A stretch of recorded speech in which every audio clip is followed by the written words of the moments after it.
What's up everyone, it's Bucky. Welcome to your 14th C tutorial, and in this tutorial I'm going to be teaching you guys about an array. Now what an array is pretty much a way that you can store multiple items of the same type in your computer. Or in other words, this might be a little easier to understand, you can store multiple values in a single variable. So, you might not be able to grasp that concept yet, but I promise you by the end of this tutorial, you'll be an array expert.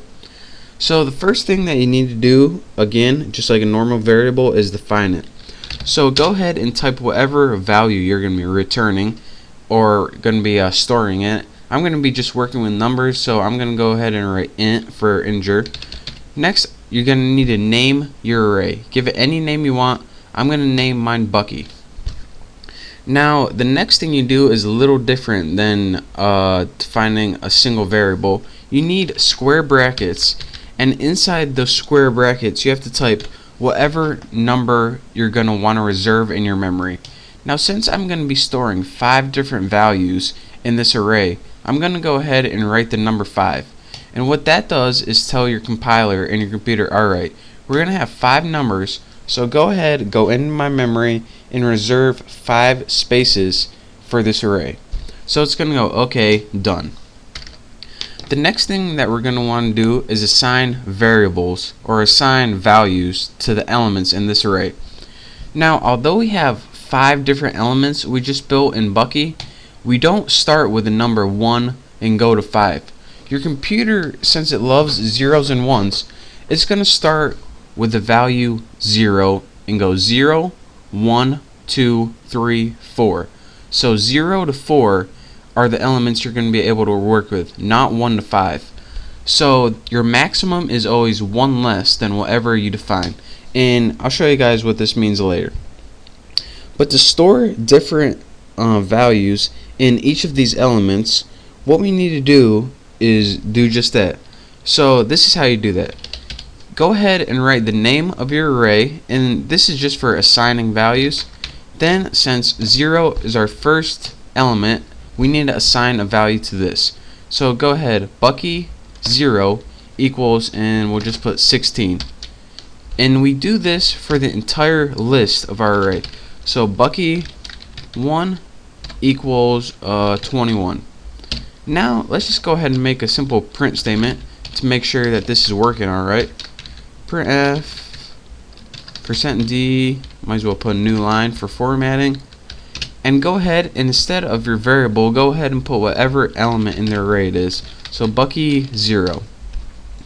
Now let's go ahead and compile and run this, and we should get the number 16. Come on, come on, no whammy, no whammy. Right there, 16.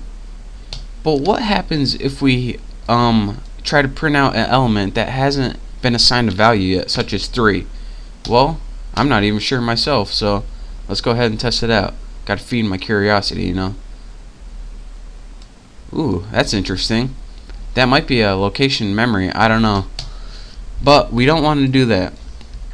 So what you want to do is, before you go ahead and doing all that, you want to go through your array and make your entire list and assign values to each of those numbers. Now, you can either do that Bucky 0, Bucky 1, Bucky 2, Bucky 3, Bucky 4, and that'll give you your 5. But there's a much easier way to do this, and I'm going to show you guys that right now. Instead of doing one number by one number, what you can do is define the values right when you're defining your array. So put Bucky 5 equals, and then in your curly braces, all you have to do is type in 5 values. So let's type in 21, 13, 435, 56, and 7. And what this is going to do is assign the element number 0, 1, 2, 3, 4, 5. And this is also called the position number, because it's what position in the array it is. So Bucky 0 is going to equal 21. Bucky 1 is going to equal 13. Bucky 2, 435, 3, 56, 4, 7. And remember, even though this is 5, that just means there's 5 elements. It doesn't mean you need 5, or your position number doesn't go to 5. So again, when you define an array and have, this is how many spaces in memory it's going to take up. But remember, your position number starts at 0, so it's always one less than that. Now let's say we want to print out Bucky 3. So again, let's print that out, and it's going to go, well, here's Bucky 0, here's Bucky 1, 2, 3. So we're going to get the number 56. So let's go ahead and see that right there. Come on, no whammy, no whammy. Right there, 56. And this is how you can store multiple values in a single variable. And go ahead and experiment with this. And another thing I want to teach you guys one last time is, if you're making a list and you want to find out how many elements you have, but you don't exactly know how many you have, maybe you have the user input a certain number of things and you don't know how many it's going to be, you can leave this number blank when defining your array. And what this will do is tell your computer, alright, I don't know how many numbers we're going to have, but I do know we're going to have an array, so just reserve a bunch of space. And then let's make a couple more numbers here. And then what your computer does is automatically take that number, and it pretty much just does everything automatically for you. That's all you need to know for right now. So let's go ahead and print out a number like 7. So we'll go 0, 1, 2, 3, 4, 5, 6, 7. Should get the number 32. So let's go ahead and do that. Come on, 32, 32. Bam. Right there.